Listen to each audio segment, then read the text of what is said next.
Hi folks, you're listening to the Paranormal Peep Show with myself, Andy Chaplin, and co-host Neil Geddes-Ward. Neil, how are you doing? I'm fine. I've been very, very busy. I've been out and about today doing things. I've been doing painting and drawing and model making as well, because that's one of my interests, but I'm also learning new software skills. So it's all hands on deck for me for the new year. And here we are in February already. And Christmas seems like a distant memory now. And already on the shelves, I'm seeing Easter eggs and I'm seeing Valentine's cards. Well, I have seen Valentine's cards because obviously Valentine's Day's happened. But Easter is now fast approaching. It's like as soon as one thing, the shelf is cleared, and straight on to the next thing. I mean, is that peeing you off, or is that you're quite happy to go with the flow on that? Well, unfortunately, I have to say I am slightly guilty of consumerism myself in this aspect. Obviously, at Tuned In Events, we do psychic fairs and psychic nights. So Valentine's is actually quite a key one because a lot of people are looking for kind of love readings and future of love lives. And Easter as well, I'm afraid we do kind of do Easter readings as well. But we do give chocolate Easter eggs, small chocolate Easter eggs out for each reading that people have. So, we are kind of guilty on that note. Our next guest, this is going to be quite interesting because he's into similar things that I'm into, and it's also going to be slightly confusing because we're both called Andy. So for the purposes of the show, I'm going to have to be Andy C and maybe he's going to have to be Andy T. But Andy Thomas, is it Andrew or Andy Thomas? Which do you prefer? Oh, definitely Andy. Andy, okay, two Andys, fantastic. You're like me. Andy Thomas, welcome to the show, and you're here to talk about some of the conspiracy aspects of life, aren't you? Yeah, I mean, 7 years ago, I did a book called Conspiracies, and then 7 years on, we thought, you know what, the world's changed enormously, and there's a lot more to say. So basically, we've just gone back to the drawing board, and although there's some of the original, there's a lot of new stuff, and it's a way of trying to show people that we need to be talking about conspiracies. Much as the mainstream would like us not to, we really do need to talk about this. Well, Andy Thomas, this is going to get very it's going to be a long show.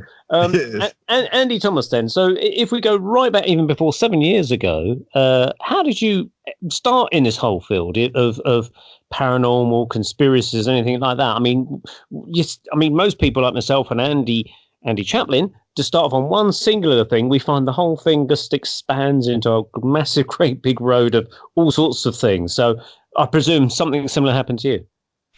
Indeed, and it did begin for me really with researching the paranormal.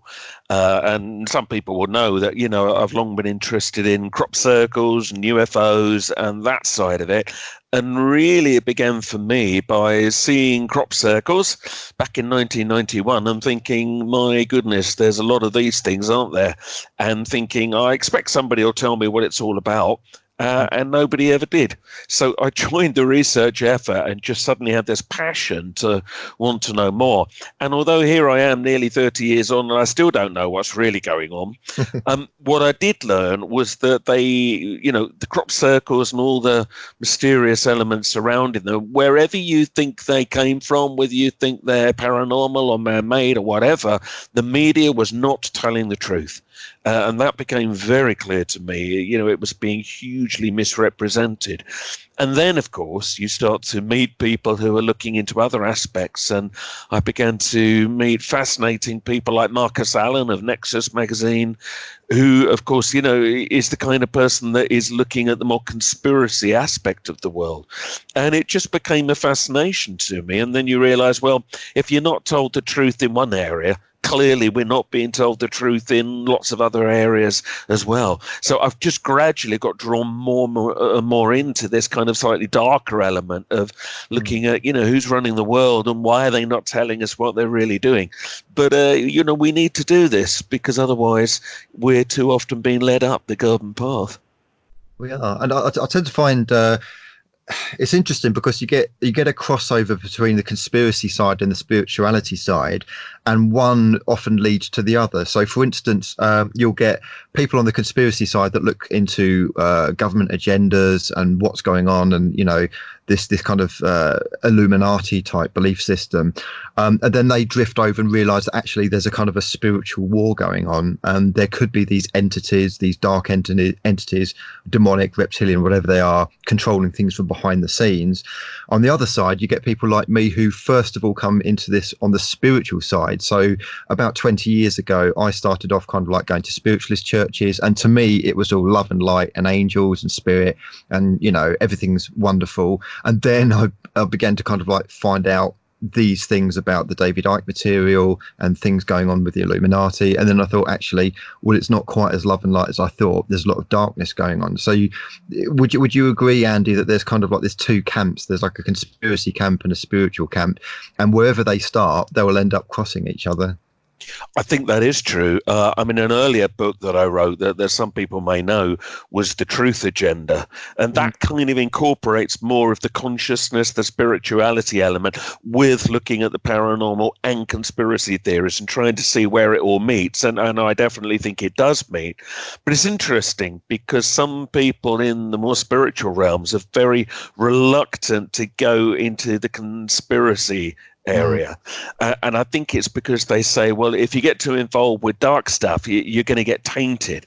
And although on one level I understand that, I also feel, and I think that's why I've written the Conspiracies book, which focuses more on this angle, you've got to face the reality of what's going on. It's great to be spiritual and love and light's marvelous, but you've got to balance that with conscious awareness of what you're up against and what you can really do. You can't just stick your head in the sand. So to me, it's not negative to look at it. Hopefully, by shining a light into the shadows, you actually offer a way to deal with this. And that's what I'm trying to do by, getting the word out there. I think you're right, because it's, you could meditate as much as you like, but if there's a tornado coming, meditation is not going to help. When a tornado strikes your house, you've got to do something about the tornado coming. Yeah, absolutely. Yeah.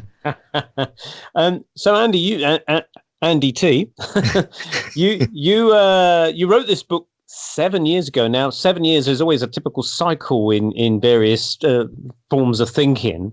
So this has obviously come round in that kind of cyclic pivotal point again, where you've been asked to re-present the book, but you've added parts to it. So what has changed about the world for you to add parts to it? Sure. So, yes, 7 years ago, it's amazing that the world, you look back, you realize has moved on rapidly since. So the original Conspiracies, a lot of that's still in there, but we realized it was time to look again, because since that came out, we've had Donald Trump, we've had Edward Snowden, we've got a regime of online censorship now, which I think is very worrying. And you've got so many things. You've got the whole Jimmy Savile thing, and all of this has emerged in the years since, and it needs addressing. So we thought, what we've done with the new version is we've sort of cut back on some of the older stuff, left all the classic stuff in there, 9/11, moon landings, JFK, and so on, because you've got to have that there, but then trying to put it into a more modern context, bring us up to date with where we are now. And, as ever, you realize the same old patterns, which you can trace back into deep history, and that's all in the book too, of doubting our leaders and how they do mislead us. It's still the same. And you just see the same pattern repeating over and over, sadly, from century to century and decade to decade. And, here we are now. There's a lot of sort of big climatic events that seem to be going on in the world, and people are looking for context. And to me, if you don't look at the conspiracy angle, the idea that some of this might be deliberately deceptive, certain things are simply not going to make sense. You've got to look at that angle. Otherwise, there's a big hole. But of course, the mainstream doesn't want us to look at that angle, and that's the problem. So things don't appear to make any sense until you stop to consider, well, maybe actually a fair amount of this could be contrived, which doesn't mean that I believe in every conspiracy theory ever, but some, there's clearly enough evidence where it needs to be debated. So the book tries to pull all of this together so that, if somebody was new to it, you could give it to them and say, right, this gives you the picture. But if somebody was already well into it, it pulls all the threads together in a useful refresher way, if you like, and hopefully will reboot people to go out there and try and do something about this. That's the hope. Would you agree that it's less a case of like lots of different separate conspiracies, but more along the David Icke lines, that it's one giant conspiracy with lots of strands, and it's kind of like a connection of dots, as David would put it? On one level, I think there's a truth to that. The only thing I would say is that I'm not sure that it's all fully coordinated. I mean, this is something that I've debated before. I think there are factions within the factions, if you like. So I don't think that it is so unified that you're up against something that never falls out with itself. And obviously, David Icke, he's got the reptilian agenda, the alien side of it. And I'm kind of, the way I've always looked at that is, look, even if that's true, at the end of the day, you're still dealing with the same effects. You're dealing with the decisions that have been made by people with great power and influence, but also it would seem rather questionable morals. So, whether it's reptilian or whether it's just people doing this, to me, it doesn't make that much difference. But I do think that there are differences between some of these different people and different forces, and I don't think they always do work together. Sometimes I think they actively work against each other, and maybe therein lies the hope. They're not so unified that they are immovable. So I think that could be where the chinks lie, if you like. I think you're right, because if you think of the ultimate evil models, which would be the Nazi regime and the Soviet regime, the generals weren't really on each other's sides. They were vying for the Führer's attention. They wanted the leaders, Stalin's attention, and so they'd quite happily sell each other out in order to do that, almost like rats on a ship, scraping up the mast to be the last ones to sink, kind of thing. So yeah, I'd definitely agree with you in that respect. In terms of kind of like which conspiracies you would be erred on the side of have actually happened or are actually happening, which would you say the ones that you're thinking probably are true, and which would you say are probably not true? I mean, I think there are some things which simply are true, but you don't have to brand them a conspiracy. I mean, a good example of that, and there's a whole chapter in the book about this, is the New World Order. Now, if you mention the New World Order to some people, they'll say, well, that's just a conspiracy theory. And you go, no, it isn't. It's a traceable project that was begun long ago and has been named the New World Order by leading philosophers and writers, Bertrand Russell, H.G. Wells, and leading politicians, Obama and Blair and Gordon Brown. They all gave speeches in which they talked endlessly about the New World Order. It's not a theory, it's a reality. And as we've just discussed, it doesn't mean necessarily that they're all on the same page. But in general, there is, I think, a move towards trying to unify the world. The only difference being that really it's a Western project. Now, Russia and China, I am sure, have got their own plans, but it is by and large something that Britain and America have led. But of course, in the last 75 years or so, really, the torch has passed pretty firmly to America. So the New World Order really is about Western hegemony, ultimately. But of course, there's more to it than that. And then you've got the darker, the more occult layers. But certainly you can look at some world events and see how certain things have been manipulated, absolutely, to suit the New World Order. And of course, many people would give as their prime example 9/11. And it's interesting. I've actually had these kind of debates, Andy, with people, and it's really interesting, the psychology of the skeptics, because they always seem to have a fallback position. So their first position is, well, there's no such thing as a new world order, doesn't exist. And then I gave them links to, as you say, world leaders specifically saying that they want to bring in a new world order. Bush, Daddy Bush, Baby Bush, David Cameron, Tony Blair, a whole host of others, Gordon Brown, have all talked about this new world order. So the next fallback position is, oh yes, well, they are talking about a new world order, but it's not what you think. It's not about reptilians and conspiracy theory. They just want to bring in kind of like a new wonderful world where everyone's together and we've all got one currency, and it's towards a wonderful future. So that's their next fallback position. And then I say to them, okay, well, how's that working out so far, looking at global events? then they kind of go quiet Yes. a little bit. Well, I mean, listen, if anybody doubts the existence of the New World Order, I'd really recommend the works of Terry Boardman. Terry Boardman's a historian, and there's a very good article. I think you'll find it online for free called The Origins of the New World Order. And his work is so extraordinarily detailed and all referenced. If anybody can read that and say there's no New World Order, well, then basically there's no point having a discussion. It does exist. It does exist. And yes, you can look at different ways at what its motives might be. And there is no question some people within the project do think it's a marvelous thing and they think they're doing it for the good of humanity. But I think the problem with it is that in doing that, I think it's become more oppressive. And I think some of the ways that they wish to implement it have become more draconian. But they always sell it to us like that, don't they? Which is, well, it's for your own good. The problem is it might not be. And that's a very subjective thing. What do you think, Andy? Because, I mean, you'd probably agree that spiritually speaking, that this world or this planet is kind of a spiritual battleground between light and dark. Would you kind of go with that in a spiritual sense? I mean, it's certainly become that. I mean, so if we're going into esoteric realms here, whether there is a kind of a wider agenda where this is multidimensional, I simply don't know. I cannot rule that out. Certainly, I mean, just going back to Terry Boardman, now he's very interested in the works of Rudolf Steiner. And Rudolf Steiner certainly had ideas about that kind of thing and proposed that there would be an entity or an influence that he called Ahriman, which would be very materialistic, rather warlike, not necessarily fully evil, but it would sum up absolutely the zeitgeist of where the world is going at the moment. So, yes, I mean, I think there are definitely spiritual undercurrents.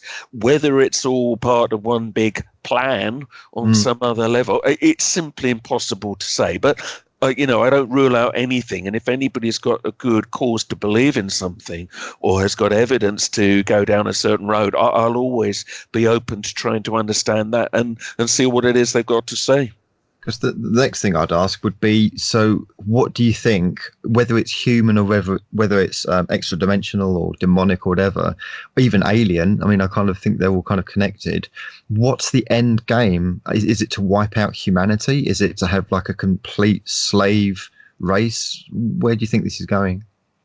I think if anybody wanted to wipe out humanity, they probably would have gone around and done that by now.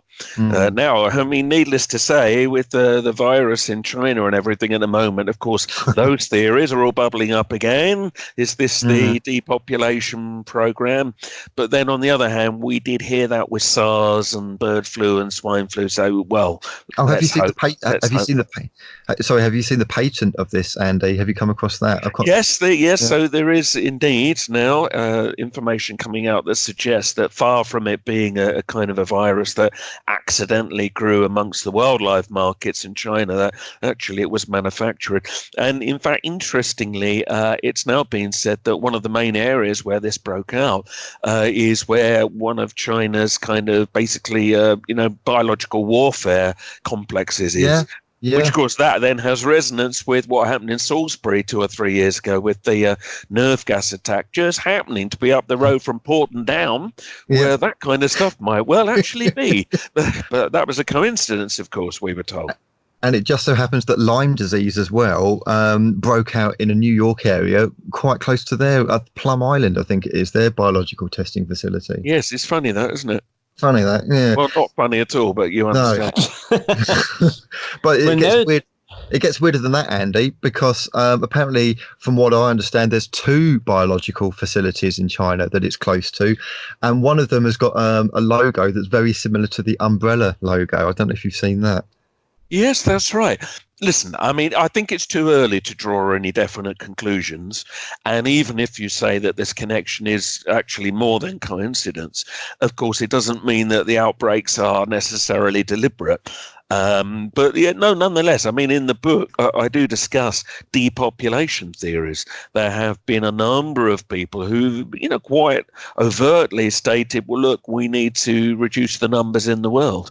And I mean, you've got the Georgia Guidestones, which for anybody anybody doesn't know, this is this monument. It's like a kind of a mini Stonehenge in America that was put up within the last century or so.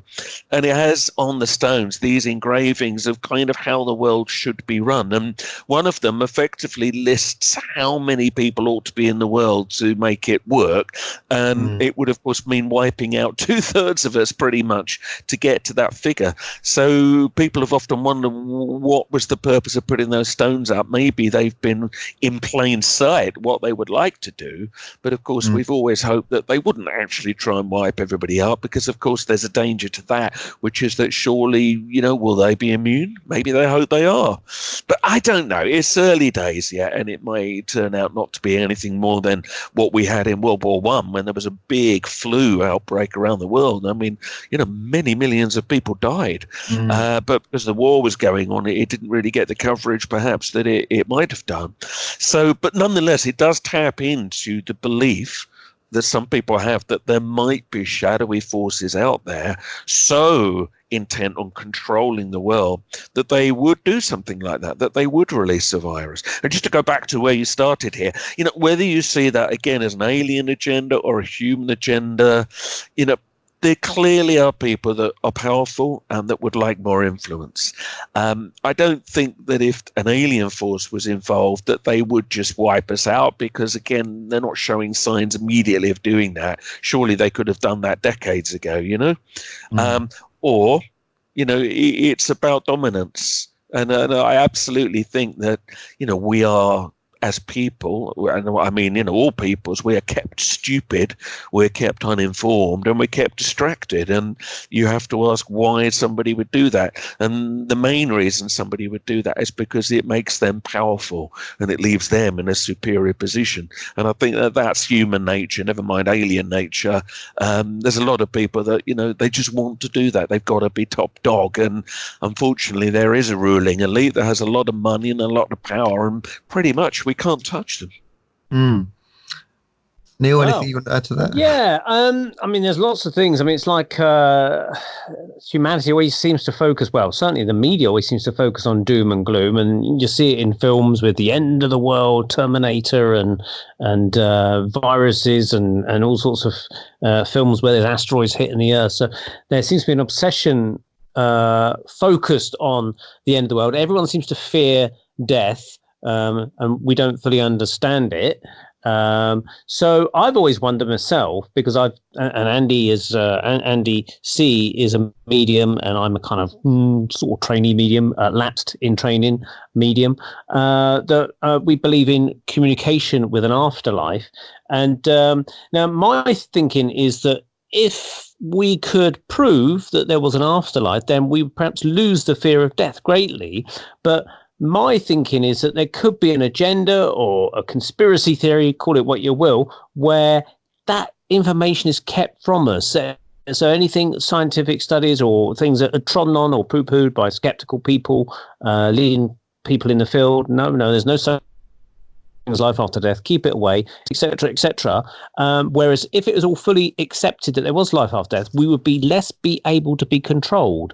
So therefore, if they can promote the idea, the fear of death to people, it's a way of controlling people. Do you agree, Andy T? Yeah, I mean, this is one of David Icke's theories, is that, whoever's leading the agenda, that they're trying to cut us off from our higher spiritual nature. Because, of course, when you do that and you take away any other realms, the only realm that matters, therefore, is this one. And that easily leads people into materialism. And with materialism, it's very easy to control people. So, this is possibly something that we're looking at. There's no question that if you look at what the elites get up to, there is an esoteric element to it. I mean, if you look at famous groups like the Bohemian Club, if anybody listening doesn't know, this is a gathering held every year where world leaders and other people, celebrities sometimes, gather and perform a ceremony where they sacrifice the effigy of a child to a giant stone owl, as you do. And so, this is the kind of stuff that's going on. Now, although they try and write that off as a harmless pageant, nonetheless, it shows there are esoteric elements to what they're doing. And therefore, they do have great influence in those realms, I think. And I think they're aware of prophecies for these times. I think they are aware that there are other realms, other layers of consciousness that we may well go on to when we leave this world. But they don't want that to become common knowledge because, as you say, then we're not contained. If we think that there are other realms to go to, are you still there? Yeah. I'd say we lost you slightly. Did you lose a connection, Andy? Is it all clear? I can't tell, but you're still there at the moment. Well, you can edit that bit, can't you? I'm sure we can. I'm sure you can just cut me off in full flow. You can't make much more or less sense, but anyway. Yeah, I mean, of all these conspiracy theories, I mean, obviously a lot more have got circulated since the advent of the internet, whereas they used to be in the background. For instance, the JFK was always a favourite over the past 50, 60 years. But then obviously with Princess Diana, her death in the tunnel in France, then the conspiracy started then. And that was really around about then that the internet started to take hold and people like David Icke was gaining more momentum. So do you think the internet is largely responsible for, a lot of, like, they talk about false information, false news and things like that. Do you think a lot of the internet is largely responsible for these conspiracy theories, people just going back and forth discussing this, that and the other? Or do you think it's a legitimate way that people are finding this information and connecting all the dots because they got access to much more available information? I mean, the internet has absolutely made certain conversations easier to have more widely, but it didn't begin with the internet. I mean, conspiracy theories have been around since time began. I mean, the Conspiracies book looks at the historical precedences, and, from the day the printing press was, created, there were conspiracy theories being distributed through pamphleteering. So, no, that is not new, but of course, now you can spread an idea very quickly. And I think that the creators of the internet were not ever anticipating just how quickly that it would take off. And so what we have today is that we now have a realization that actually perhaps too much information has gone around.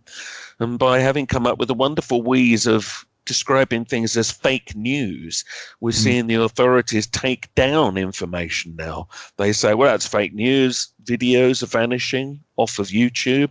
Things are vanishing off of search engines. And people are being deplatformed, and sometimes not for having illegal views, but it would seem views that the mainstream has decided it doesn't like. This, I think, is a very worrying thing. And I discuss this a lot in the book because I think it's almost like the genie came out of the bottle with the advent of the internet. So yes, conspiracy thinking was there before, but now it could be distributed so quickly. I think it took the authorities by surprise, and they've been trying to find a way to put that genie back into the bottle, and now they have. And sadly, we're seeing a huge upsurge in censorship of the internet. Yeah, which is actually a conspiracy theory in itself. And my problem would be, well, who's going to be the arbiters of what's true or not? I've got big problems with these so-called fact-checking sites. Now, some of them might be, okay, fine, pretty in-depth with their facts, but essentially ones like Snopes seems to be, well, if you want to hear the system's agenda of how things are, the mainstream view on things, then go to Snopes, because that's what they're kind of geared towards doing. They'll always come out with, oh, well, JFK was obviously killed by Lee Harvey Oswald, and, there's no such thing as, the 9/11 missiles hitting the building as opposed to planes. And they'll always peddle the mainstream view on things, and it's quite annoying because they portray themselves as the absolute kind of gods of truth, and they're not. They may well be fairly well informed, but they're not fully informed, and there might be other alternative views on what's going on. Well, I think things like Snopes and also Microsoft's NewsGuard, which is their new program that will filter your news before it comes to you, they clearly have agendas. And if you look at, say, Microsoft NewsGuard, and you look at the board of advisors, it's all the usual speechwriters for Condoleezza Rice, people ex-CIA, these are the people that, of course, would never want us to believe in conspiracies. So I'm afraid it makes those so-called fact-checking services not reliable, because it's absolutely clear that they've got agendas. And yeah, you're absolutely right that when they say things like, say, JFK, it was only a lone gunman, what doesn't even make sense there is that that's not actually the view of the American state, because in 1979 they reinvestigated the shooting of Kennedy, and an official paper that was published said that there was, quote, a high probability, end quote, of other gunmen being present. So actually, the official view is not that there was a lone gunman. But the funny thing is, people on the outside of that seem to think that that is the official view. So it's funny, they're peddling ideas that are actually even outdated, even if you want to sort of say that, this is the mainstream view. So this is the problem we've got. There are always factions that want to present themselves as, the arbiters of truth. But you then have to be absolutely sure that they are balanced and that they don't have an agenda. And they very, very clearly do. I mean, another organization that some people have said ought to check all our facts for us is the BBC. Well, need I say anything more? Which has provably lied over the years. With the JFK stuff, wasn't it just a few short years ago that a load of stuff had to be released under some sort of 50-year rule or something like that, or 60-year rule of 75? I can't remember what it was. After so many years, they were, the CIA or whoever was safeguarding this information had to release a lot of this information to the public, bar a few things that they supposedly had to keep back for presumably security reasons or something like that. So with those newly released kind of bits of information, does that shed any more light on the JFK story? Well, I mean, that in itself, though, speaks volumes, doesn't it? That they say we're releasing all the documents apart from the ones we're not. What does that tell you? And so obviously what they released was essentially anodyne. And yet, that said, so they kind of said, there's nothing really revelatory here. It's everything you knew, but just in a bit more detail. Now, that wasn't entirely true, because some things did slip through their filters. And I mean, for instance, there were minutes of a speech which were given just a few months after the killing of Kennedy, in which the person made it absolutely clear that people knew there was more than one gunman. Now, they always try and tell us that's a modern view, but of course it wasn't. That was a view given on the day itself from people who claimed they heard other shots from other places besides where Oswald was. But yeah, some of these new kind of bits of information that came out actually did tell you a wider story. But what they cleverly did was just tell the public that, no, it doesn't make any difference. And of course, in not being able to see all of the documents, it renders the rest of it ultimately meaningless. But that's what they always do. There will be some things they will never release, no matter how many years go by. And as such, we're always left then, creating theories. And hence you get conspiracy theories. Because if they don't tell us the whole truth, people are going to try to fill the vacuum, to try to put the pieces together, which do not make sense otherwise in the official version. And even the phrase conspiracy theory is itself a conspiracy theory, because it was invented by the CIA with regards to the JFK assassination. I think I don't know how it was, whether they asked newspapers or whether they kind of like put pressure on editors to use the term conspiracy theory of anyone that's denying the official line. Yeah, I mean, this is said, and that is probably true. And obviously, Kennedy was the first kind of very widely discussed conspiracy from when television had been invented. So that, went quicker than it might have done before around the world. But I don't get too hooked up about these arguments about the term conspiracy theorists, because let's face it, there are conspiracies in the world.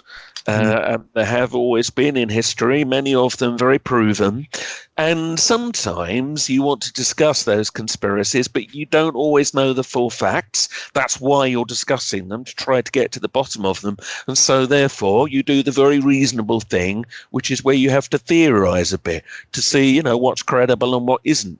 And I always think, well, if that makes me, therefore, a conspiracy theorist, yeah, what's the problem? If you look at the dictionary definition of that term, it's not an issue.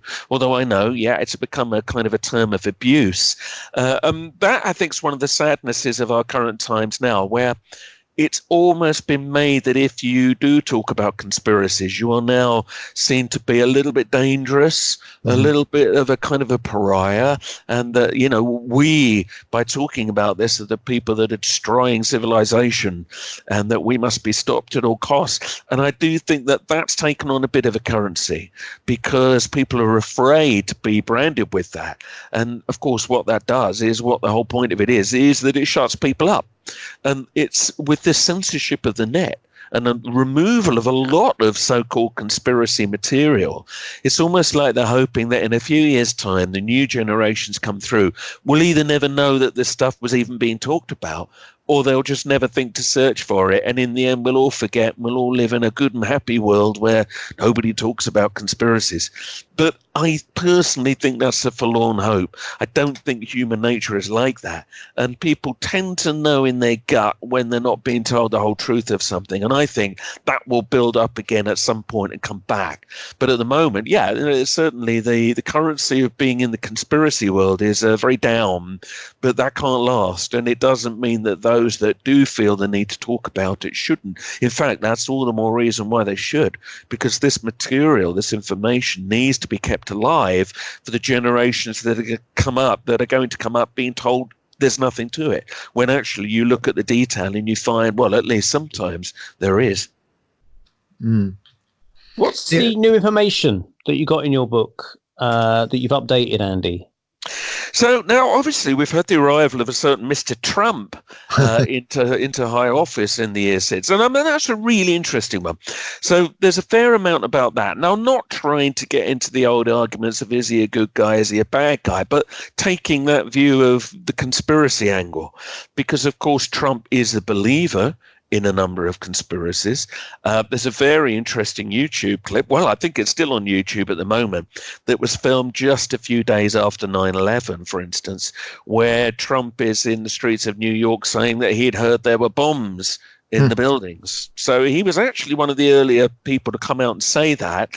I think there was a hope from some people that he would try and initiate some kind of new investigation into 9/11. But then when he started hiring people like Rudy Giuliani, who many people believe did not tell the truth about 9/11 when he was the mayor. But anyway, I think people realized maybe Trump wasn't going to actually do that. But Trump, he questions climate change. He's even questioned vaccinations, although he's now rolled back on that, I noticed, because that's now also another no-no. That is the ultimate taboo at the moment. That's another way of closing down a debate.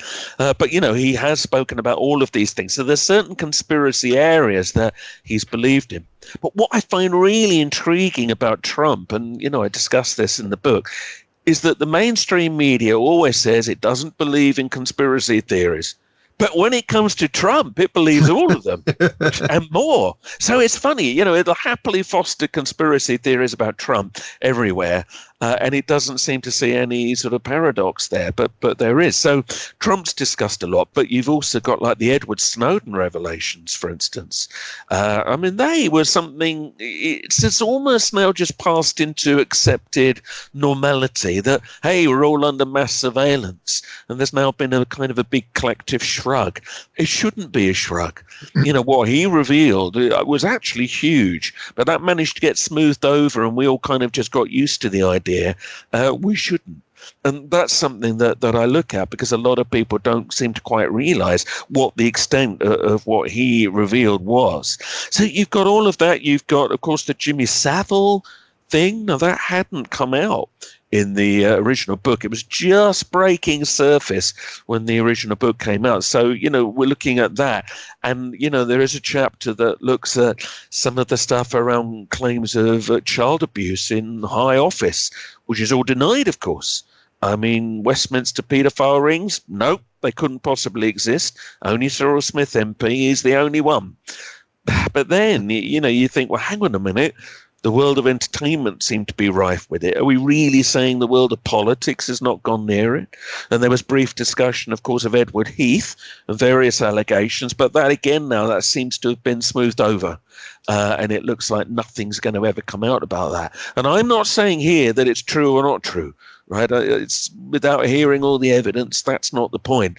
But what I'm trying to say is, look, if you look at areas where people say we should at the very least investigate some of this properly, very, very clearly we are dissuaded from doing so.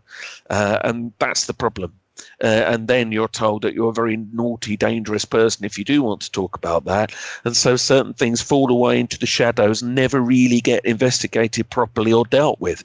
So, these are things that I think we do need to face. They are in our society.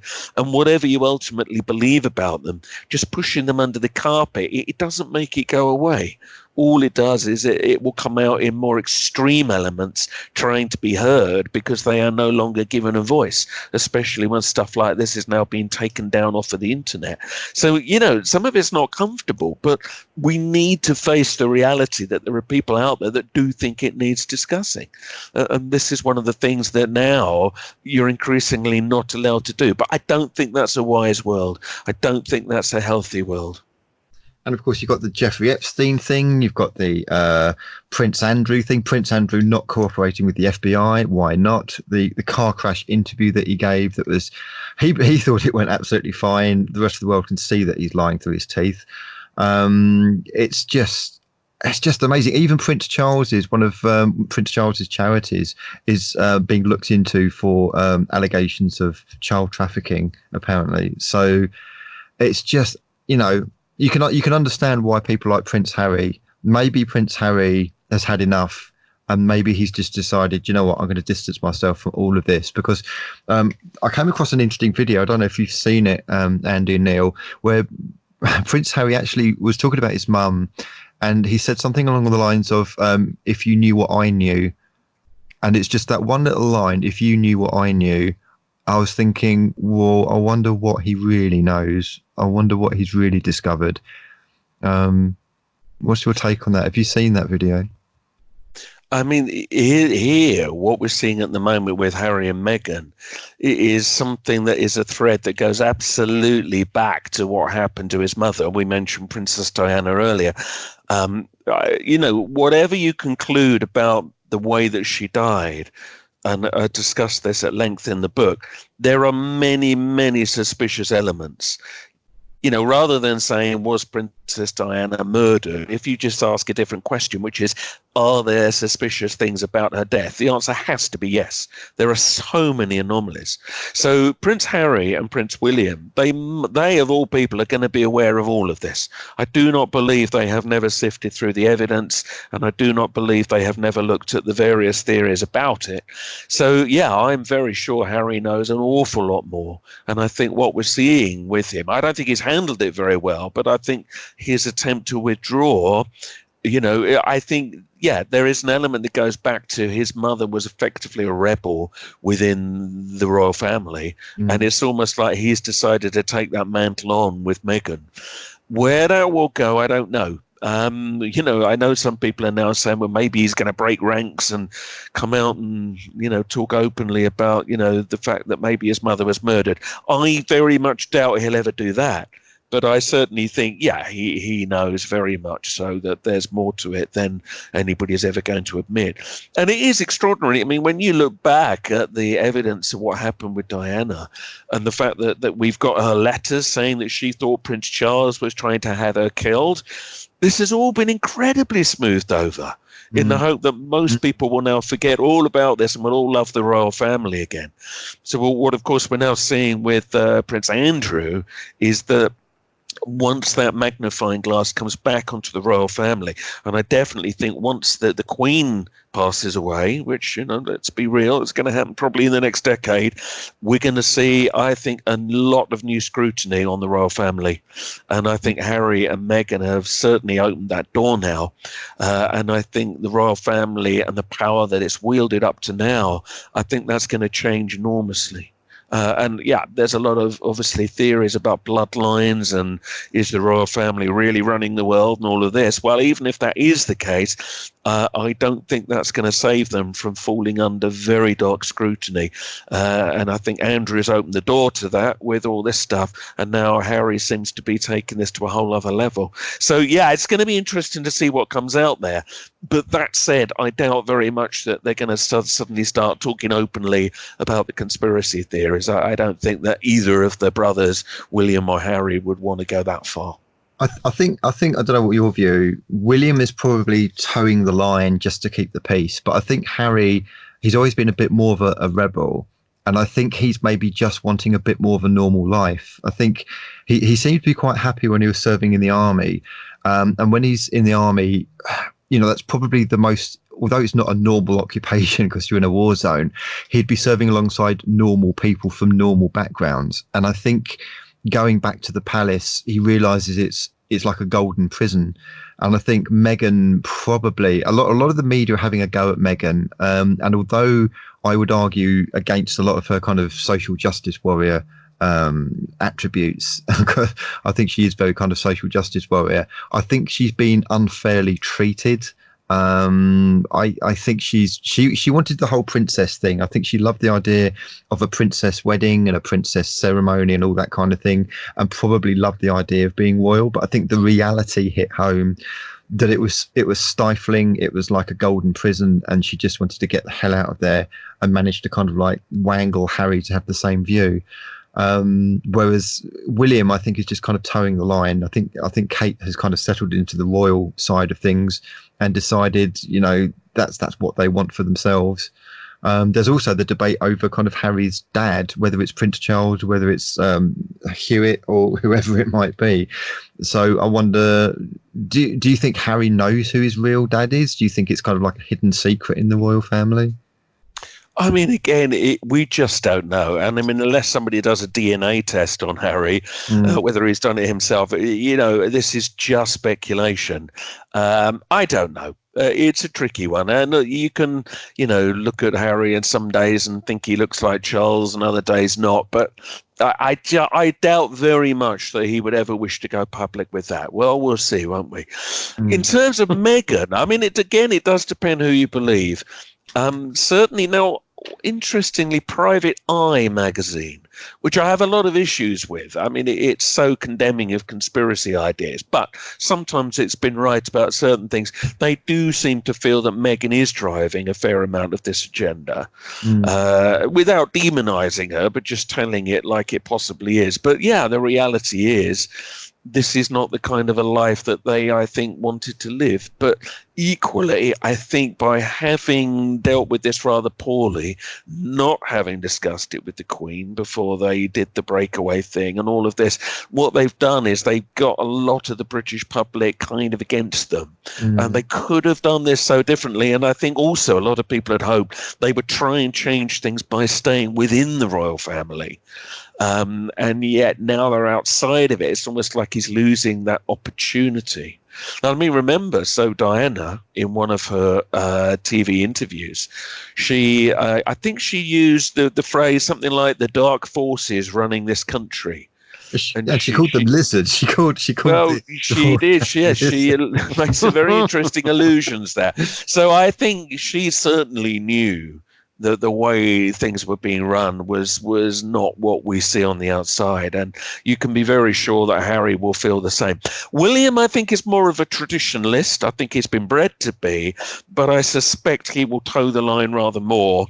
And I think now William and Kate will be seen as the hope for a more traditional sort of monarchy carrying on. I think interesting and bumpy times ahead for the royal family. But of course, those that do believe they are all extraterrestrial lizards are going to be rubbing their hands in glee. And maybe they're hoping they're going to transform in front of the cameras one day and get it over with, The sales of tin foil will go through the roof, I'm sure. Simon put shares into Alcan Foil and all the other makes. Right, we've got to come up to a break, gents, for the first half of the Paranormal Peep Show. So join us in part 2, where we're talking to Andy Thomas about conspiracies and truth agendas and all things lizards. This is the Paranormal Peep Show on the Paranormal UK Radio Network. Planeti Publishing is pleased to announce the release of the award-winning novel The Girl Who Rode Dolphins by Michael Gannis. A mysterious young girl is discovered in the ocean off the coast of Haiti, surrounded by a pod of the most extraordinary dolphins ever encountered. Together they protect a secret cove on Navassa Island teeming with life, and which holds mysterious secrets that must be protected at all costs from dark forces intent on exploiting them. The winner of 5 book awards, The Girl Who Rode Dolphins is an exciting, nail-biting adventure set in the Caribbean Ocean that will leave you spellbound with its mixture of high-seas action and unique mysticism. The Girl Who Rode Dolphins is available in both softcover and ebook format on Planeti.com, Barnes & Noble, and Amazon.com. Ooh, come in. Sit down, relax, and enjoy the show. Hi folks, you're back to the second part of Paranormal Peep Show with myself, Neil Geddes-Ward, and Andy Thomas. So Neil, you wanted to lead off with what was it you said before the break? Moon landings. Yes. Yeah. We've had quite a few of these, haven't we? With the Apollo detectives, we've done our videos with Marcus Allen, Ben Emlyn Jones, and Andy Thomas. What's your view on the moon landings? I mean, again, this is an area that, I discuss at length in the book, because it's one of the fascinating conspiracy areas that everybody's aware of now. And especially when we had the Apollo 50th anniversary last summer, it was interesting the amount of mainstream programs that had to keep mentioning the conspiracy theory that maybe we didn't really go. And although they were doing it to try to crush it, actually I thought they did a fair job of actually spreading the idea more, because a lot of people went, really? I didn't know anybody ever questioned it. So that I thought was a sign that, this is an important one. There's a lot of emotional attachment in some people to the moon landings, especially in America, of course, because, that took place at a time when you had Vietnam and then, Watergate was breaking out, and there was a sense of disillusionment. But you could hold up the moon landings as a sign of, but this is what we can do. And I think that to question it feels like a real blow to the collective psyche. And it's funny because, I give a lot of lectures to all kinds of people. And it's one of the areas you can chat about 9/11 and things like this. But when you get to the moon landing, some people feel almost personally affronted that you've questioned it. Now, my take on it and the conclusion in the book is that, whether we did or didn't go to the moon, you can absolutely say that some of that evidence that we did is not reliable. Some of the pictures are very, very questionable, and there are many unanswered questions. And just to say that there therefore isn't a case to be made that we've been lied to about Apollo, that just isn't fair. But you'd be amazed, So I had one guy at a talk not so long ago just get up in the middle, and when I got to the moon landing, he's just kept swearing at me and just had to try and stop the whole thing because he couldn't bear to hear it being questioned. And that's the trouble. People get very attached, but they don't want to then have a reasoned debate. But you need to stand back from all our emotions about it and just look at the evidence, which is what you've been doing. And, when you do that, you're absolutely fine. There's something here that is not straight without any question. You're right. I mean, the evidence and the truth with a capital T is the most important thing. So, when you question things like 9/11, you question things like the 7/7 bombings, the skeptics will say, oh, well, what about the feelings of the victims? But this is not about disrespecting the feeling of the victims at all. This is about finding what the truth is, because the truth with a capital T is the most important thing in all of this.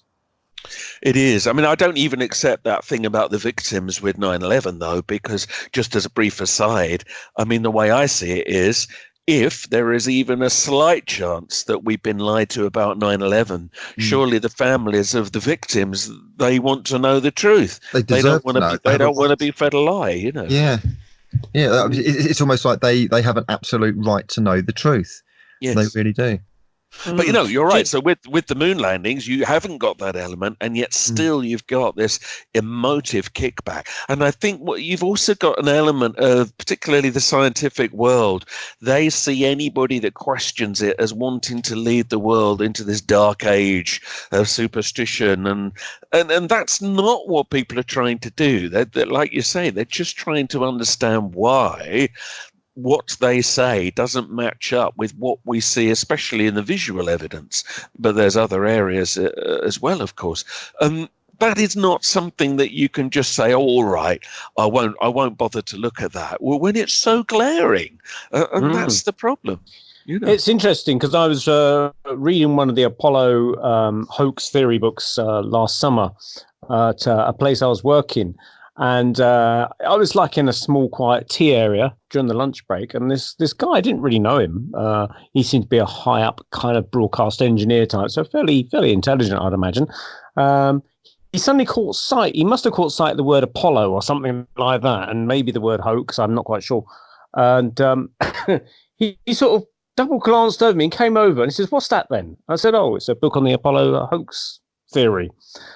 And he sort of went, like that, and just laughed. He goes, oh, you believe that then, do you? I said, well, you really got to read the book to understand it, rather than to say, oh, yeah. I thought, I'll throw that back at him because he hasn't read this book. And so therefore he can't possibly say, and it's not just about a waving flag, which I still see, like videos online dismissing the Apollo, the Apollo hoaxers. We can explain that waving flag. It's because the astronaut's holding it as he's wedging it into the ground, the flag's waving about or something. And you're thinking, hey, it's not even that at all. There's so much other stuff that you haven't even addressed. And that's what Andy and I go into, obviously, with the real good researchers in the field, which is Marcus Allen, who you know very well, and other people like Jarrell White and other well-known folks in that community, where we debate the whole thing behind it. We go into the science of it, more than just the photographs. We uncover data and stuff like that. So really, for the people just to say it's a complete and utter stupidity that, of course, the moon landing happened, they just haven't really looked at the evidence for the hoax, really. And this is what really kind of frustrates Andy and I think.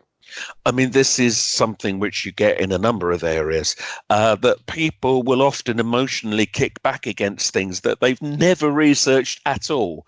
They've just heard the official story of something, and that's how it is. Yeah. And people are programmed. This is how people are programmed not to question things. I mean, another example would be UFOs.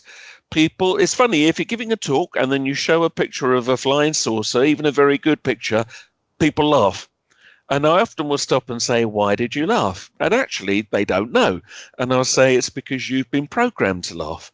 And we are encouraged to laugh at things and dismiss things that we have never researched. And then, of course, when you start to show people the actual evidence, they realize, oh, okay, hang on, maybe we don't know the whole story. Crop circles is another example. People now are heavily programmed to go, oh, for God's sake, it's all a hoax. And then you say, why do you say that? And they say it because they've been told to say it. They've never looked at the history of it. And whether they're right or whether they're wrong, it's not the point. So people have opinions based on nothing. And when it comes to the moon landings, it's quite extraordinary the amount of work that has been done, as you've discovered, by people that do question it.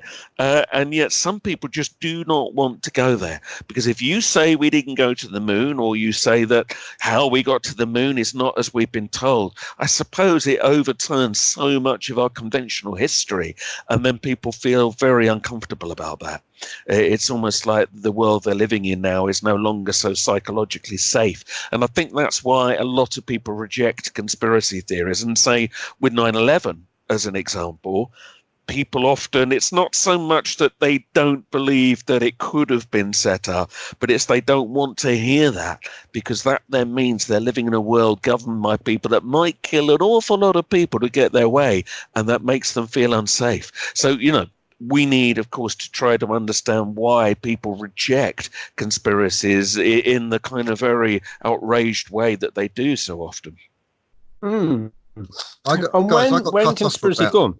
Yeah, we saw. It's okay. Carry on. We're just kind of we're discussing the moon landings and sort of finalising that. But carry on if you want to talk about the moon landings from your point of view, Andy. I mean, this is something which years ago, and I do mean years ago in the 90s, Channel 4 had a program called For the Love Of with good old John Ronson. I saw it on YouTube. With yourself. Well, I'm on that, looking very young and fey. One of the Kinsellas was on it as well, wasn't he? He was on a different episode. Yeah. Sorry. So we had Marcus Allen, David Percy, Mary Bennett, who wrote Dark Moon, and other people on. But anyway, the point was, so that was actually one of the first times that the idea that people even questioned it went very public. So this was on Channel 4, and I believe it was one of the most requested repeats that they had. And it's been shown quite a few times over the years.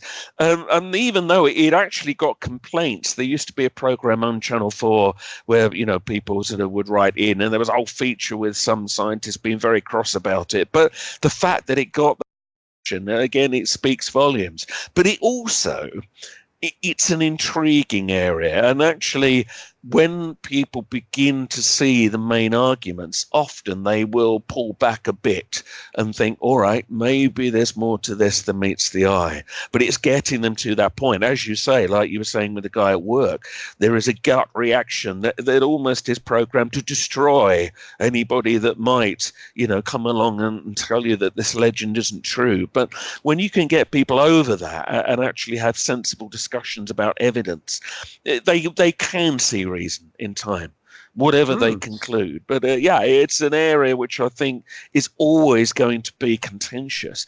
But equally, until the day we land somewhere right next to where the current landing sites allegedly are, and we go independently and it gets photographed with everything looking the same, with the same light conditions as it should be, until we do that, it's going to remain unresolved. There's aerial shots doesn't mean anything. Dots and trails on the ground doesn't mean anything. You've got to get right down there. There's a small problem. Yeah, go ahead. NASA have put a 2-kilometer exclusion zone around the moon landing. Yes, that's right. Yeah, well, that in itself, doesn't that speak volumes? I know. Yeah, doesn't that speak volumes? But do you think, in years to come, that somebody isn't going to go there? I think they are sooner or later. When traveling to the moon becomes a little bit more common, if we can work out ever how to get back there in one piece, it's going to happen. It's going to happen. So somebody will sneak in. All those people, that currently are at NASA. I mean, obviously the people that forged this whole idea of faking the moon landings, if that's indeed what happened, are either dead now or pretty much on the wane. We're losing astronauts now, and Buzz Aldrin is pretty old now, so he's probably got another less than 10 years, perhaps, maybe a bit more, depending. It depends how much radiation he absorbed, going through the Van Allen radiation belts. But the thing I think of is that even if all those people at NASA died, it's not really the people at NASA that are controlling it. It's people well behind the fence on this one, because it's security people, FBI, CIA, or someone like that, NSA, whoever is controlling all the levers, because the the thing I read is actually a small fraction controlling even NASA. It's been infiltrated basically because they realized the moon landings could not possibly happen with that technology, and so it had to be faked to push their agenda. And so the common argument is that you can't. How can 400,000 people keep it a secret? Of course, they don't.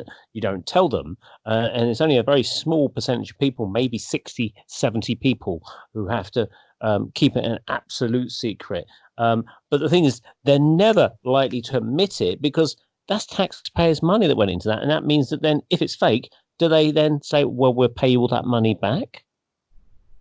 Well, yes. I mean, that's one element. And one criticism of conspiracy theorists that you do hear quite often is, oh, well, there'd have to be so many people involved. You couldn't keep it quiet. When, as you've just said, actually, that's not true. You could actually pull off a pretty big fraud with surprisingly few people. That's also true of 9/11. You just need key people in certain areas of command and control, creating enough chaos to cover for the fact that maybe you wouldn't entirely know what was going on, but you just do your job and you do what you're told.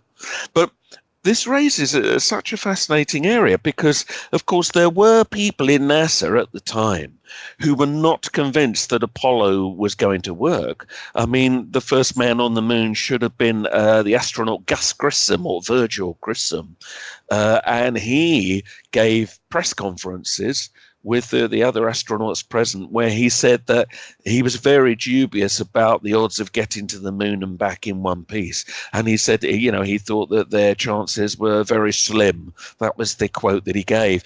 And in one of the press conferences, he even hung a lemon on the Apollo capsule, i.e. this thing's a lemon, which is a pretty damning thing to do. And then he started to get death threats. This is according to his family.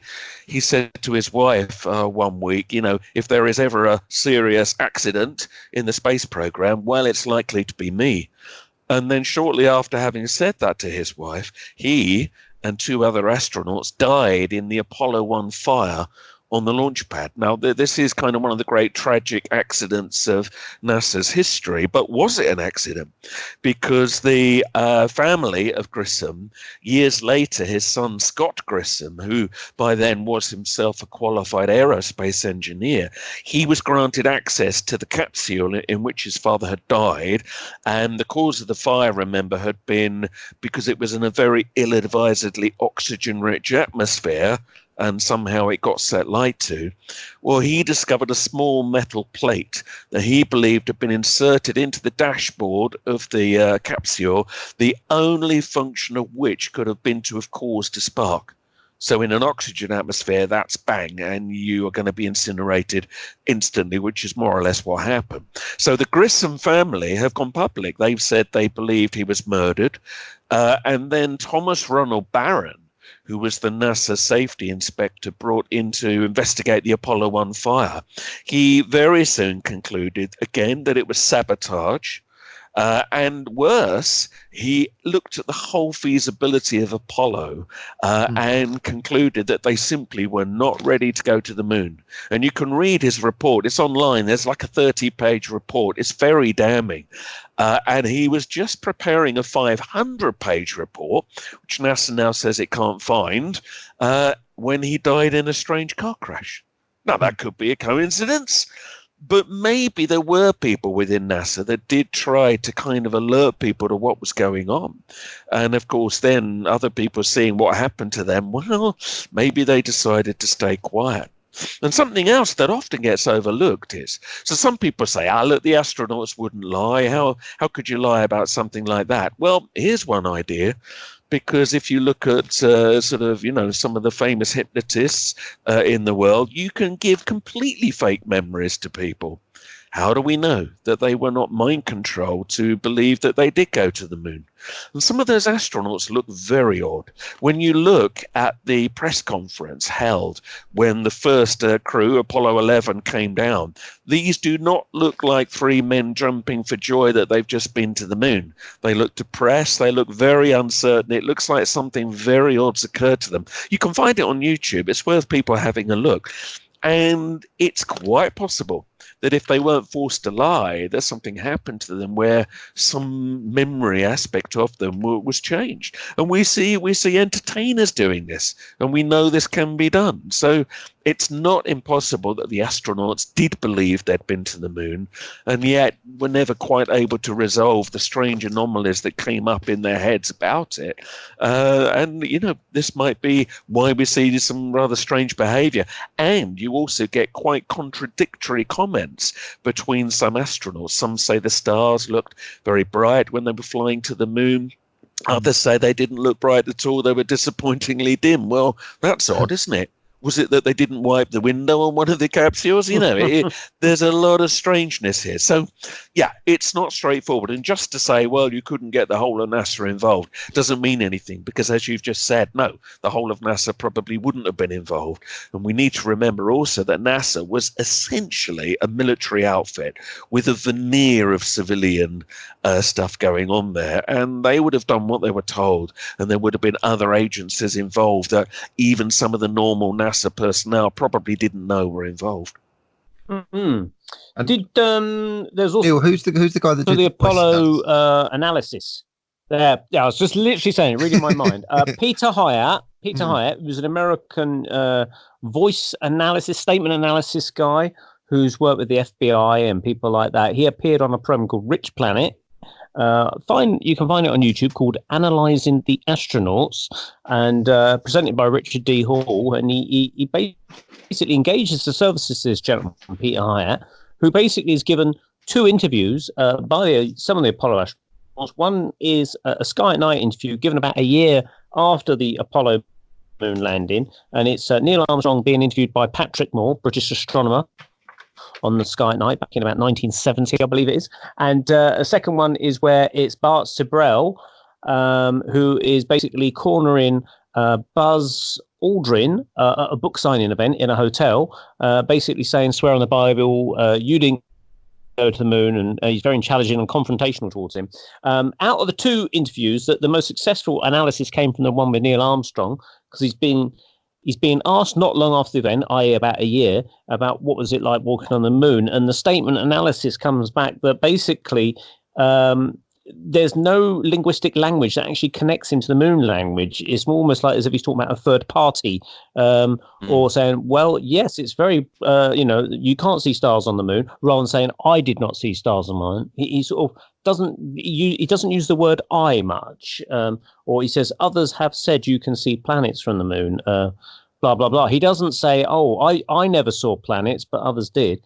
And basically using all that voice statement analysis, this guy, and the irony is that this Peter Hyatt, the analysis guy, was a firm believer of the moon landings, and he actually came out at the end of the program and said, I'm absolutely shocked at what I've just researched, because I, for one, believed wholeheartedly in the Apollo moon landings.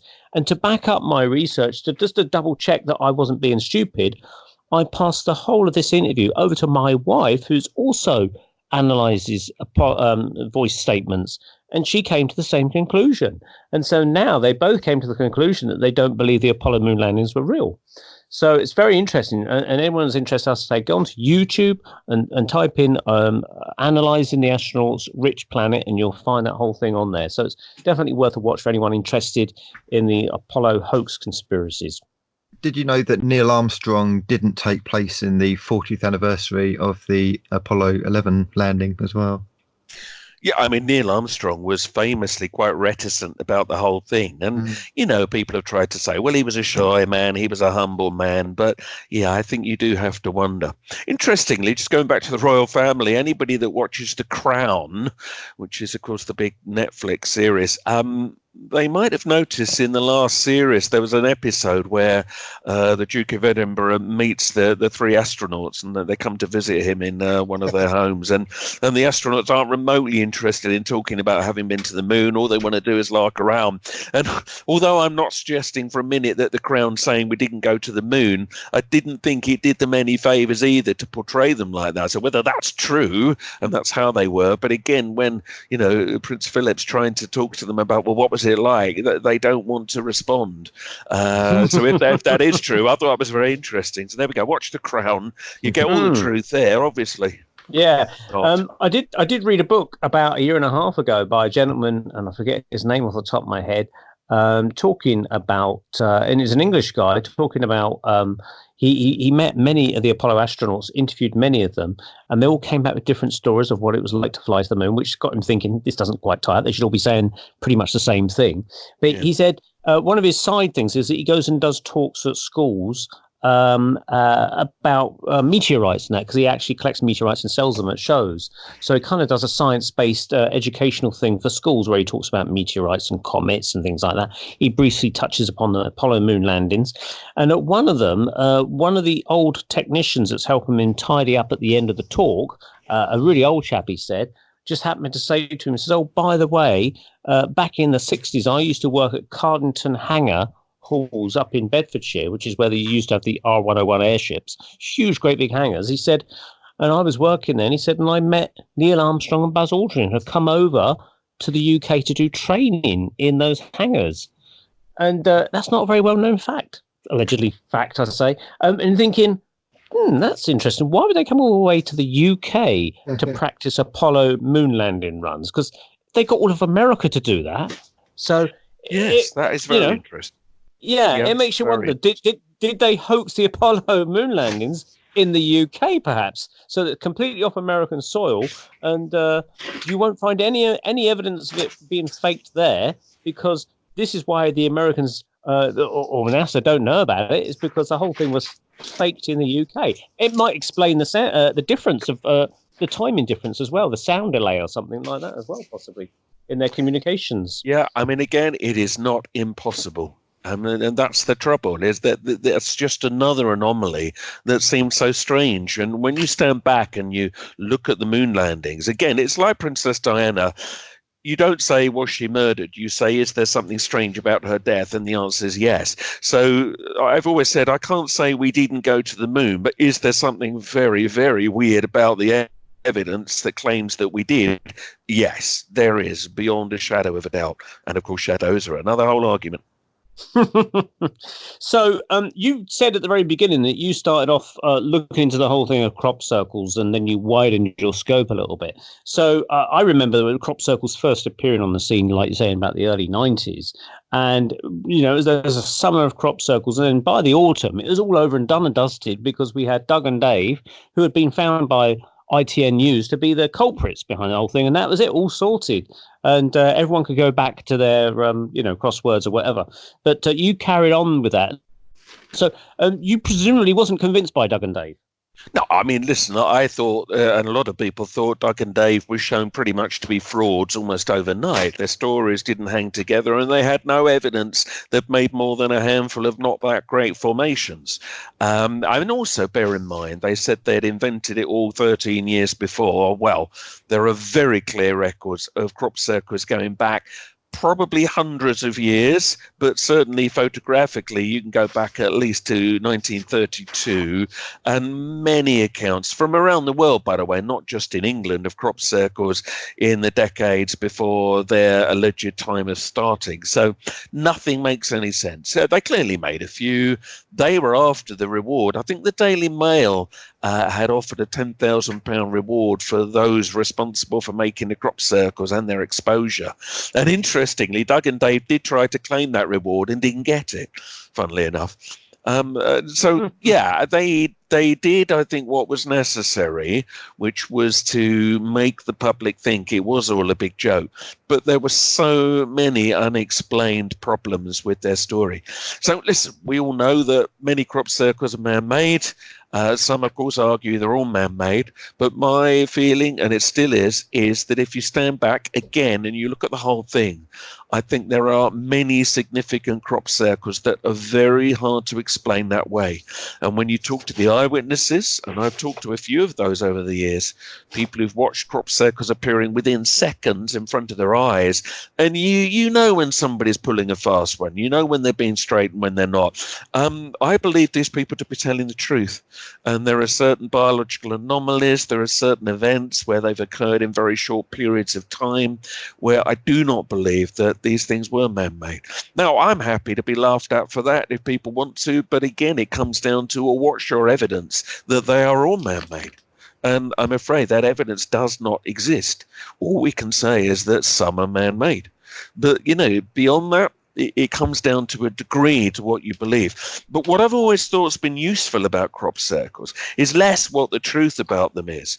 It's what it leads you into. It certainly, as we've acknowledged here, led me to look at other things, other paranormal phenomena, to also realize that the world wasn't being told the whole truth. Doug and Dave being a good example, they were presented as the absolute answer. Well, they definitely were not, even if you think that a lot were man-made back then. They certainly got misrepresented to the press. So then you realize, well, hang on a minute. Then in that case, lots of things must get misrepresented. So you've got that aspect. But you've also got the aspect of you get into fields and then you start to see balls of light flying around, which I did present with other people. We all saw the same thing. And you realize, okay, there's peripheral phenomena going on here. And whatever's causing this is not something you can easily explain away. And even some of the human circle makers have said the same. They've seen the balls of light flying over their fields. And so what that does is it leads you to become aware that there's a lot of other mystery subjects out there that need consideration, but almost none of them are represented correctly in the mainstream. And that, I think, it really set me on the crusade to try to put the other side of the case. So if all crop circles do is just bring people in to that world and just to realize, okay, maybe it's not as straightforward as we thought, then they've served a function. And there's other things, ghost research, UFO research, that do much the same. They open up a world where you realize that for all the debunking, there are cases that are very, very hard to explain away.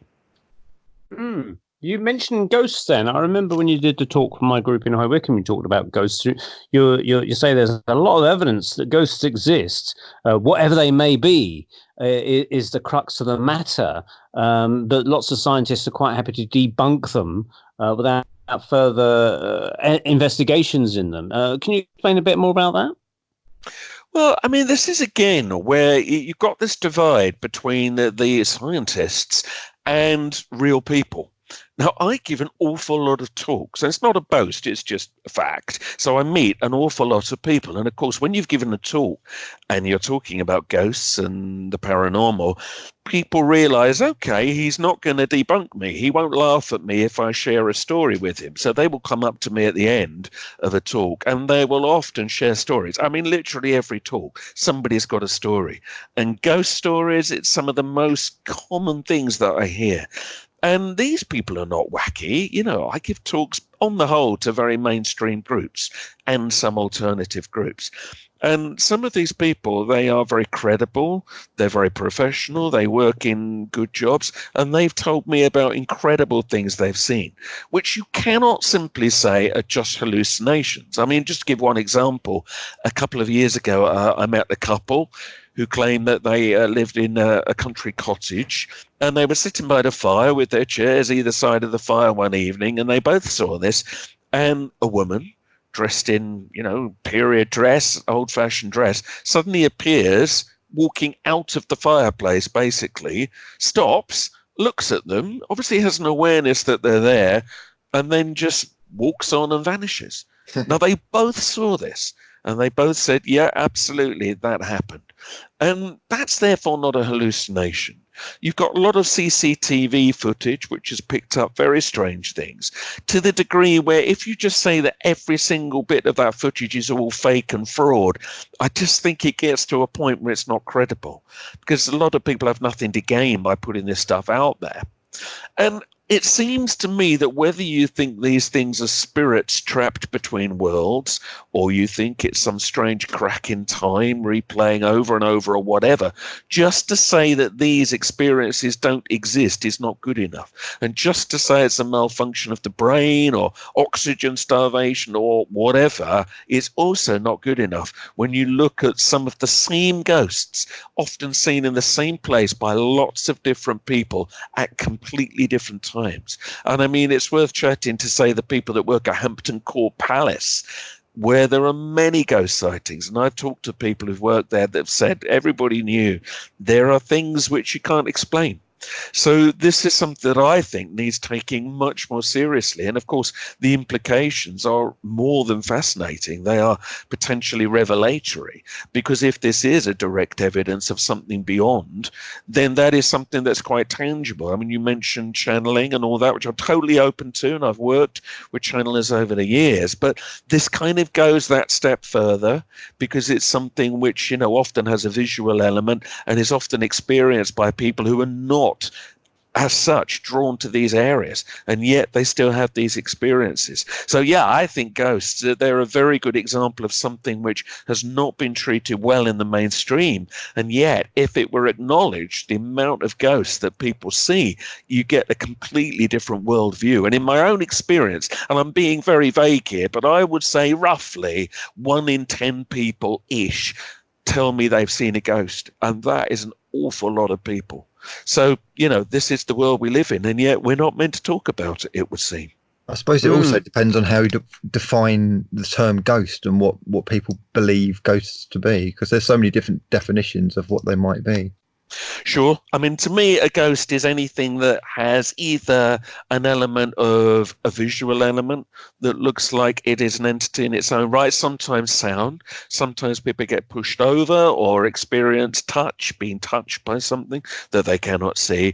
So, I would put all of that into that category. Yeah, it's a catch-all term. There will one day, I believe, be a very good scientific explanation for ghosts. And if there is another realm where we go to, or simply another realm where beings exist, and sometimes they cross into our world and sometimes we cross into theirs, well, fine.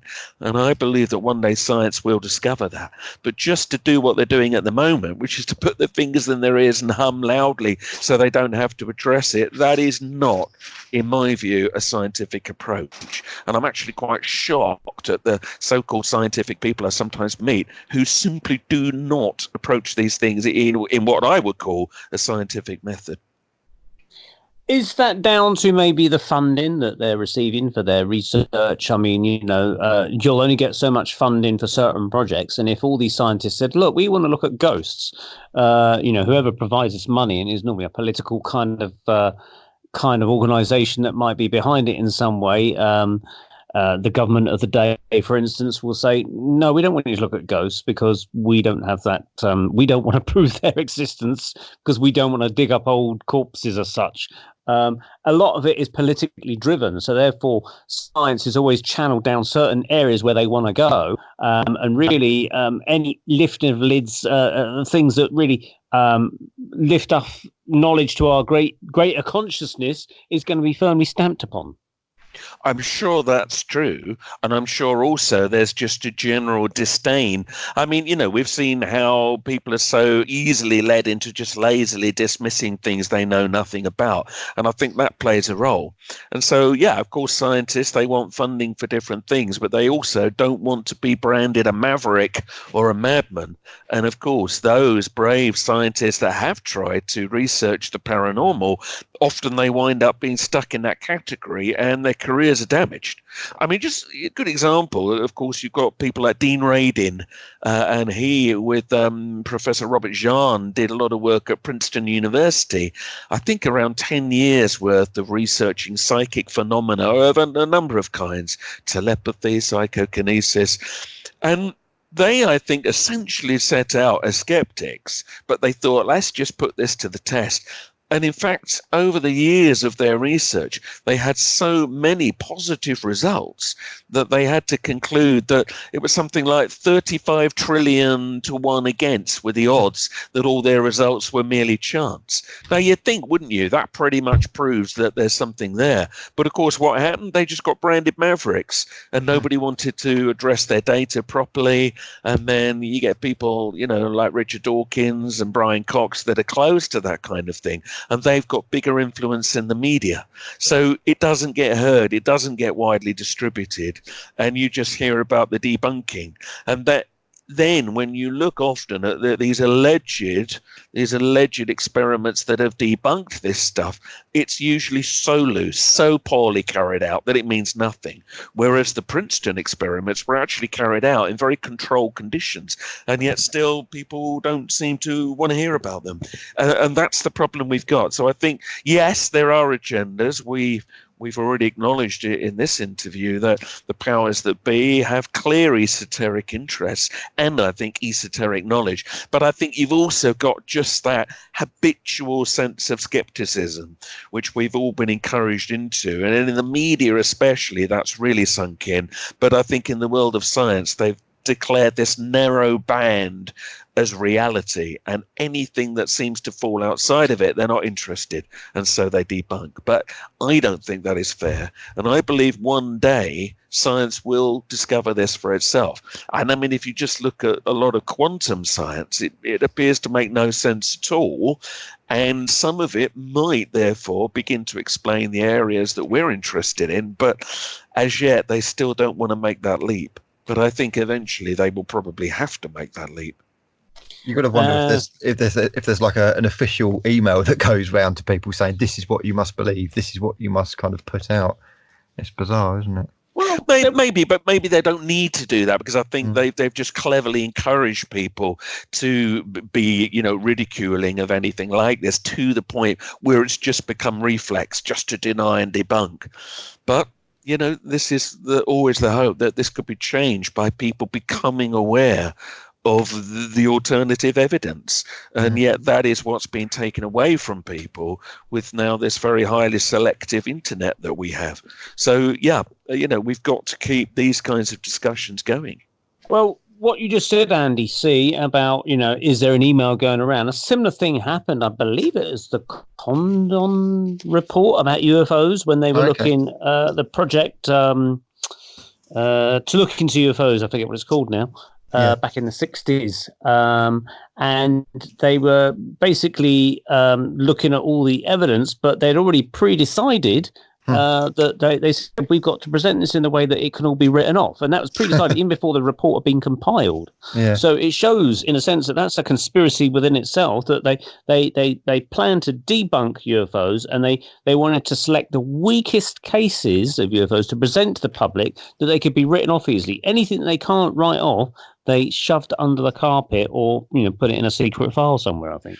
That's true, actually. You've got the 9/11 report as well, where Building 7 collapsed, but was not mentioned anywhere in the report whatsoever. You'd think that for a national incident like that, where Building 7 is a key building, it should be mentioned, and was not mentioned at all in the 9/11 report, apparently.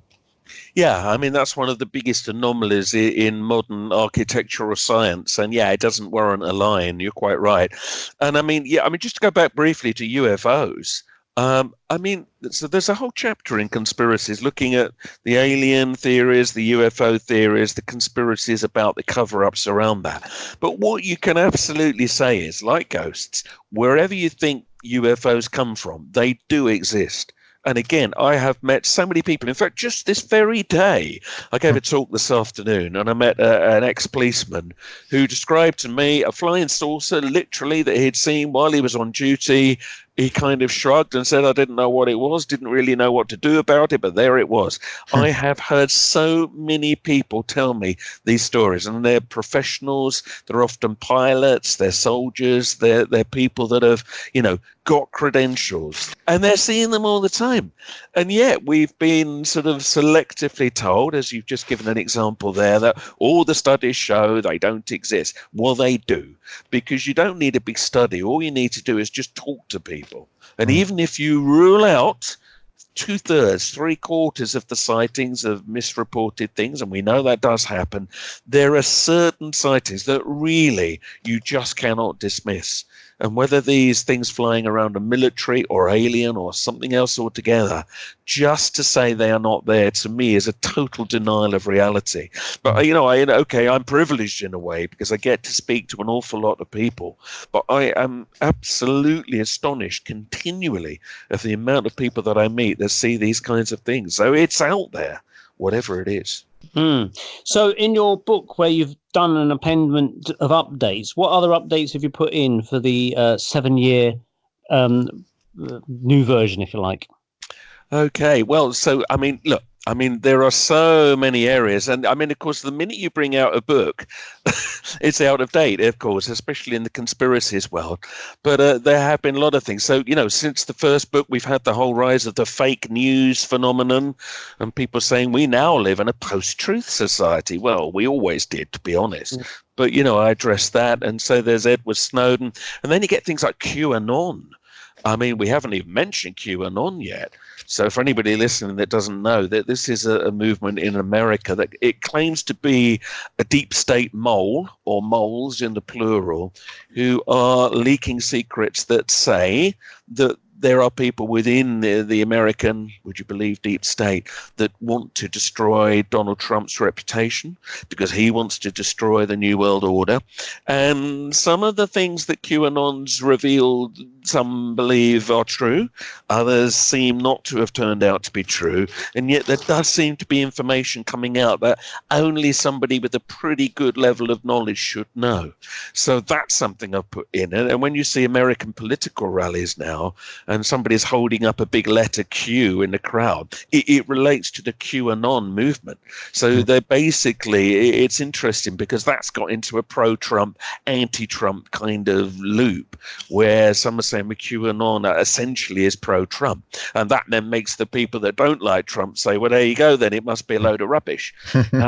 The danger of QAnon, though, is if it were revealed absolutely to be a hoax, a lot of people, including a lot of Trump supporters, would suddenly look very silly. And, of course, they would use that to bring down conspiracy theory reputation in general.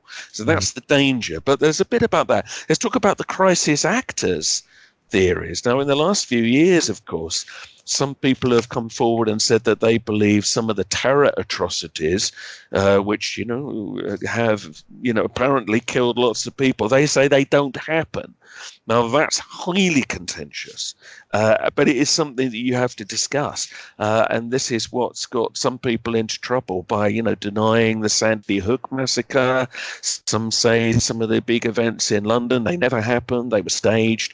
My problem with that, and I try to discuss this in as balanced a way as possible without being judgmental in the book, is that if you're going to fake something like the London Bridge attacks, that's an awful lot of people you've got to hire.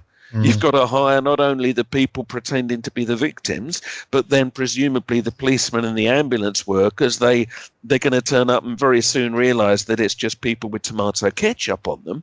So presumably they've been paid to shut up as well. The people at the hospital must be actors. The people coming to the funerals must all have been paid. You see what I mean? Then when you start to look at it, you need 1,000+ people to pull this off. And then you say, why?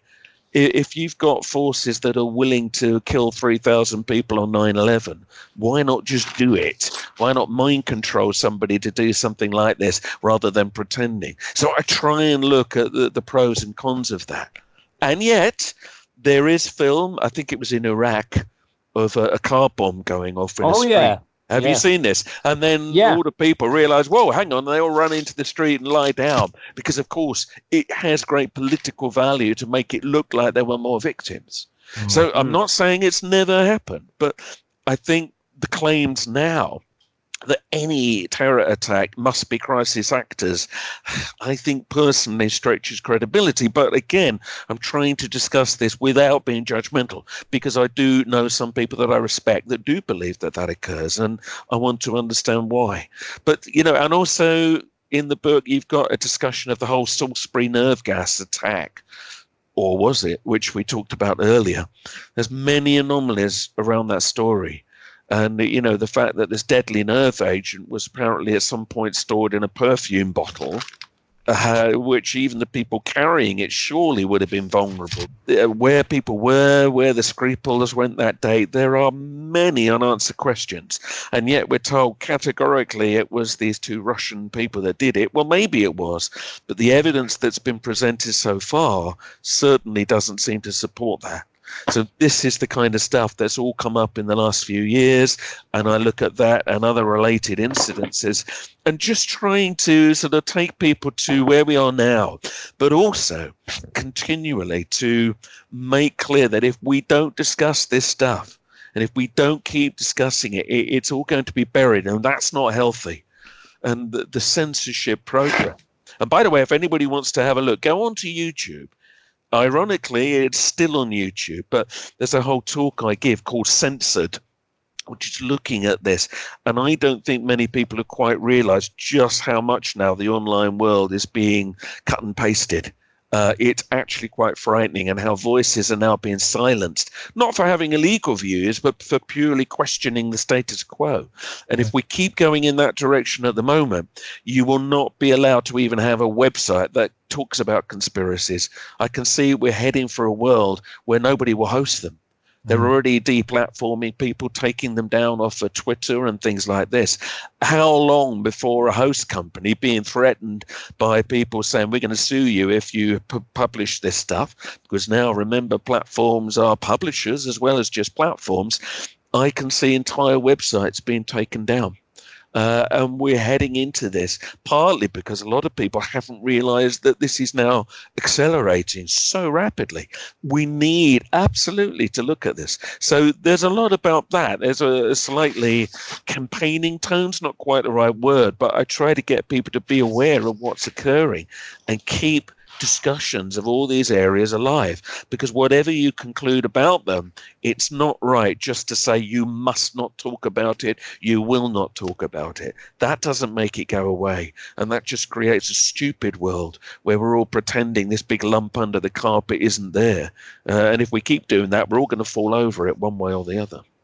And of course, you've got the shadow banning aspect. So you've got people who are posting things and they think that everyone else is seeing them, but in fact they're not, because it's being restricted without them even knowing. Yeah, totally. Well, I mean, if you try and post something about, say, something conspiratorial on Facebook or something, it's amazing how many people it doesn't reach these.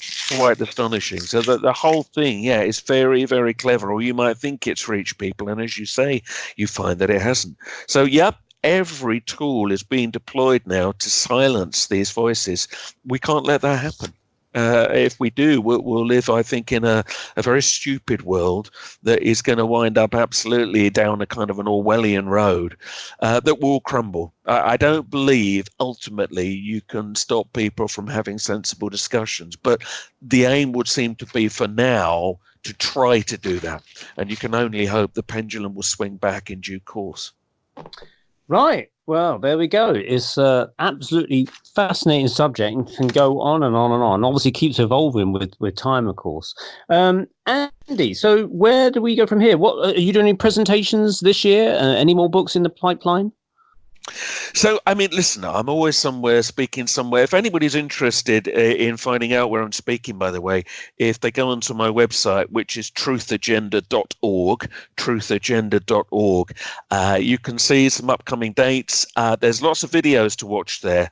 So they're all on YouTube, but you can find them all on my videos page. Lots of lectures and me discussing in much greater detail, some of the things that we've just talked about here.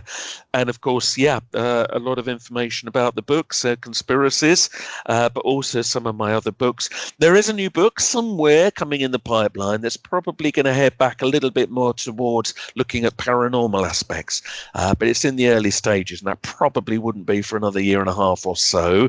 But I do have other things that I do want to look at. But at the moment, just trying to get word out that the book Conspiracies exists, and trying to get people to pass it around so that people can get a good accessible overview, of all these things that we've talked about. Great. Okay. Any last words, Andy C? No, I think basically we'll have to get other Andy back on at some point to do a round 2 with this. When he's got his book, the paranormal book out, of course, in about a year and a half, we'll definitely have you back on for that. Okay. Well, thank you very, very much, Andy Thomas of the truthagenda.org, presenting your information on the conspiracies there. And for anyone that's interested, just go onto Amazon and type in Andy Thomas, and you'll find all his books on there listed, I hope, or indeed his website. And thanks again for joining us on the Paranormal Peep Show on the Paranormal UK Radio Network, where you can find us on YouTube, Podbean, Stitcher, iTunes, and all the other platforms where you can download or listen to us as a streaming service. And again, I say we're also on YouTube as well. If you have any questions or suggestions for guests, please get in contact via our Facebook page. That is the Paranormal Peep Show on Facebook. Join us and place comments there if you wish, or indeed on the YouTube page as well. And also to yourselves for listening. So stay tuned for another exciting episode next month. Bye-bye now. See you later. Take care.